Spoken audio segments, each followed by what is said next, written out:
Hello, good morning అండి. ఈరోజు మన పచ్చిమిర్చి మొక్కలండి. ఇగో అయ్యి కింద పడి అయ్యా అటంతటికి అయ్యే వచ్చేసినాయండి. ఎప్పుడిక్కడ ఎండుమిరపకాయలు ఆరబెట్టినప్పుడు విత్తనాలు పడి ఉంటాయి. అసలు లాస్ట్ ఇయర్ అయితే భలే వచ్చినాయండి. అప్పుడు తీలేపోయా ఫోటో. ఇప్పుడు తక్కువే. ఇప్పుడు దీనికి ఎరివిద్దామని ఇదిగోండి పచ్చిమిరపకాయ ఇదిగోండి వస్తున్నాయి. వచ్చినాయండి, అక్కడక్కడ బాగానే ఉన్నాయి. ఇంకా బాగా రావాలి కాప్ అని అయ్యండి వస్తున్నాయి. ఇప్పుడే దీనికి కొద్దిగా నేను ఏమిద్దాం అనుకుంటున్నానంటే ఇదిగోండి పప్పు కడిగిన నీళ్ళు ఉన్నాయి, పోసేస్తా.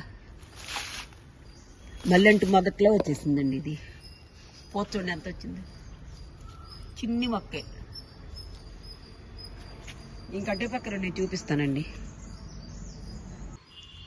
ఇదిగోండి ఇక్కడ కూడా కొని పెట్టాను. ఇదిగో ఇక్కడ మొక్క వస్తుందండి, బిజ్జి మొక్క. అసలు ఎట్లా ఇప్పుడే మొదలు పెట్టింది. ఇదేం రకం మరి నాకు తెలీదు. మిర్చి ఇదొకటండి. ఈ మట్టుకు నేను పెట్టానండి. పోత ఇప్పుడే వస్తుంది, బాగానే వస్తుందండి. దీనికి కొంచెం ఏమైనా ఫెర్టిలైజర్ ఇద్దాము. ఇక్కడ మొక్క ఉంది, ఇదిగోండి ఇక్కడ మొక్క ఉంది, అక్కడ మొక్క.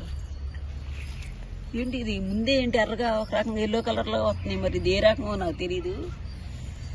దీనికి ఇది ఒక కాయ వస్తుంది, అందుకని దీనికి ఏమైనా ఇద్దాము ఈరోజు ఫెర్టిలైజర్ అని. ఇదిగోండి పప్పు కడిగిన నీళ్ళు ఉన్నాయి ఇందులో. మనకి పప్పు కడిగిన నీళ్ళు తీసుకొచ్చా, ఇచ్చేస్తానండి. దీనికి కొద్దిగా, దానికి కొద్దిగా. ఈ వంకాయలు కోసేసాను, కుళ్ళు కోసేసాను, కోసేయండి. ఇవి ఇలా ఆర్గానిక్గా పండించుకుంటే మనకి అసలు కాయలు భలే టేస్ట్గా బాగా వస్తాయండి. పోయిన సంవత్సరం చాలా బాగా వచ్చాయండి కాయలు. నాకు వస్తే నేను ఫోటో తీసుకున్నాను కానీ అప్పుడు ఈ వీడియో చేయలే. లాస్ట్లో ఆ ఫోటో ఒకటి పెడతానండి. ఎన్ని పచ్చిమిర్చి అంటే అసలు బాబోయ్.